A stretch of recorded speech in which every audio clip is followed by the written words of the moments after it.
इयत्ता 6वी जो सिलेबस आपला चेंज झालेला आहे त्यातलं दुसरं प्रकरण आपण या ठिकाणी बघत आहोत आणि त्या प्रकरणातील सराव संच 2.1 पूर्ण सोडवून देणार आहे। त्यामुळे व्हिडिओ शेवटपर्यंत बघा। व्हिडिओ आवडला तर व्हिडिओला लाईक, शेअर आणि कमेंट करायला विसरू नका आणि त्याचप्रमाणे चॅनलवर नवीन आणि पहिल्यांदाच असाल तर चॅनलला नक्की सबस्क्राइब करून बेल आयकॉन दाबा। बघा तर पहिला प्रश्न काय दिलेला आहे तर सोबतची आकृती पहा आणि खाली दिलेल्या संबोधांची नावे लिहा। ठीक आहे, आता बिंदू बिंदू म्हणजे काय तर इथं बघा कुठले कुठले बिंदू आहेत त्यामध्ये डी आहे, ई आहे, ओ आहे, ए आहे, बी आहे आणि काय सांगितलेलं आहे सी सुद्धा बिंदू आहे। मग एक्झाम्पलच द्यायचं झालं तर या ठिकाणी बघा लिहिताना तुम्ही काय लिहिणार आहे तर बिंदू कोणता कोणता आहे या ठिकाणी तर डी आहे।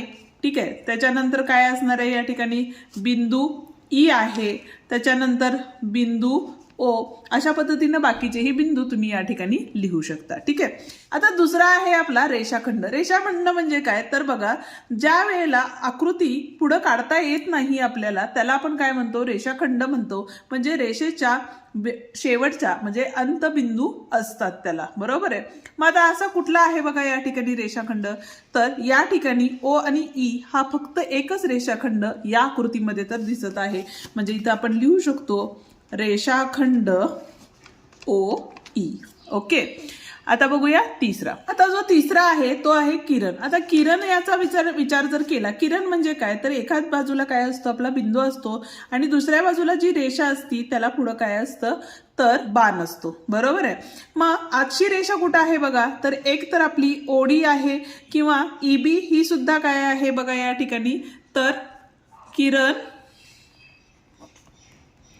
ईडी आहे, त्याच्यानंतर किरण ईबी आहे। ठीक आहे, त्याच्यानंतर किरण ओए लिहू शकता, किरण ओसी सुद्धा तुम्ही या ठिकाणी लिहू शकता। ठीक आहे, आता चौथा जो आहे तिथं आहे बघा एक रेषीय बिंदू। एक रेषीय बिंदू काय तर एकाच रेषेवर असणारे सर्व बिंदू, अशा बिंदूंना आपण एक रेषीय बिंदू म्हणतो। आता कोणकोणते असणार आहेत बघा यामध्ये एक रेषीय बिंदू मध्ये तर पहिली गोष्ट डी ई ओ बी म्हणजे कुठले असणार आहेत बघा पहिला बिंदू डी ई ओ आणि बी हे काय आहेत एकाच रेषेवर बिंदू आहेत, त्यामुळे एक रेषीय बिंदू असं आपण त्यांना म्हणतो। ठीक आहे, पुढचा आहे आपली रेषा। रेषा म्हणजे काय बघा तर दोन्ही बाजूला जे बाण असतात म्हणजे ती वाढणारी असते म्हणजे त्याला आपण काय म्हणतो रेषा म्हणतो। आणि इथं जर विचार केला तर इथं बघा रेषा डीई आहे, त्याच्यानंतर रेषा ओबी असंही आपण या ठिकाणी लिहू शकतो। ठीक आहे, नेक रेषीय बिंदू म्हणजे काय तर एका रेषेत नसणारे बिंदू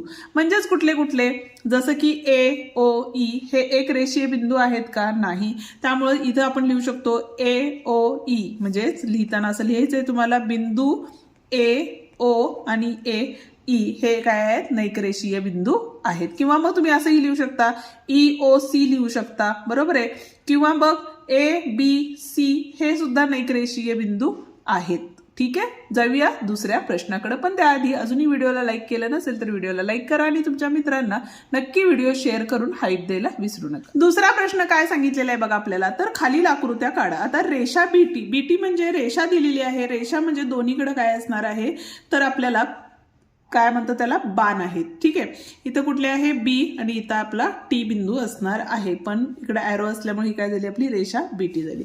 किरण डीई म्हणजेच काय असणार आहे एका बाजूला डी आणि इकडे काय असणार आहे ई बिंदू असणार आहे। ओके, त्याच्यानंतर आहे आपला रेग एमपी। रेग म्हणजे काय रेषाखंड असतो जो वाढवता येत नाही आपल्याला त्याला आपण नाव दिलं एम पी। ठीक आहे, त्याच्यानंतर रेषा वाय म्हणजेच कोणतीही एक अशी रेषा काढायची आहे आणि हे सगळं तुम्हाला पेन्सिलनं काढायचं आहे। या ठिकाणी मी पेननं काढलेलं आहे, पेन्सिल पट्टीचा व्यवस्थित वापर करून तुम्ही त्या ठिकाणी काढू शकता। ठीक आहे, मी फक्त तुम्हाला आकृत्या समजाव्या या ठिकाणी सांगितलेलं आहे, बिंदू दिलेला आहे आणि त्याचं नाव यम या ठिकाणी दिलेलं आहे। ठीक आहे, हा होता आपला दुसरा प्रश्न। जाऊया आता तिसऱ्या प्रश्न। प्रश्न तिसरा काय सांगतो बघा तर खालील बाबी स्पष्ट होतील अशा आकृत्या काढा। पहिला प्रश्न आहे त्यातला बिंदू पी हा रेषा ए बी वर आहे। ठीक आहे, रेख ए बी सांगितलेलं आहे। ठीक आहे, म्हणजे रेख ए बी म्हणजेच काय असणार आहे ही झाली आपली रेख ए बी। ठीक आहे, आणि पी हा काय आहे त्या रेषेवरील बिंदू आहे म्हणून या पद्धतीची आकृती तुमची येणार आहे। ठीक आहे, ही झाली आपली पहिली आकृती।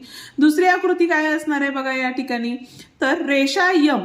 ठीक आहे, आता ही काय काढली आपण रेषा यम काढली। ओके, वर बिंदू ई व एफ आहेत पण बिंदू डी रेषा यम वर नाही. ठीक आहे, म्हणजेच आपल्याला काय सांगितलेलं आहे बघा, डी, ई आणि एफ सांगितलेले. ई आणि एफ हे बिंदू आहेत पण बिंदू डी हा रेषा यम वर नाही, म्हणजे तो काय आहे, रेषेच्या बाहेरील बिंदू आहे. ठीक आहे, त्याच्यानंतर तिसरा प्रश्न काय सांगितलेला आहे बघा, तर किरण OP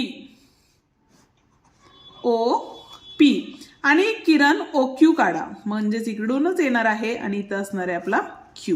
हा झाला आपला OP किरण आणि हा आपला OQ किरण झालेला आहे. हेच काय आहे, 3 नंबरचं उत्तर आहे. ठीक आहे, आता चौथा आणि पाचवा प्रश्न जो आहे तो तुम्ही सोडायचा आहे. ठीक आहे, आणि मला पाचव्या प्रश्नातलं उत्तर नक्की सांगा की किती रेषाखंड तयार होतील. ठीक आहे, या ठिकाणी आपला हा व्हिडिओ संपतो. उद्याच्या भागात आपण कोणांबद्दल माहिती घेणार आहोत. अजूनही व्हिडिओला लाईक केलं नसेल तर व्हिडिओला लाईक करा, हाईप द्या, तुमच्या मित्रांना शेअर करा आणि त्याचप्रमाणे चॅनलला सबस्क्राईब करून बेल आयकॉन दाबा, कारण अशाच आपल्या नवनवीन व्हिडिओची नोटिफिकेशन तुम्हाला लवकरात लवकर मिळून जाईल. धन्यवाद.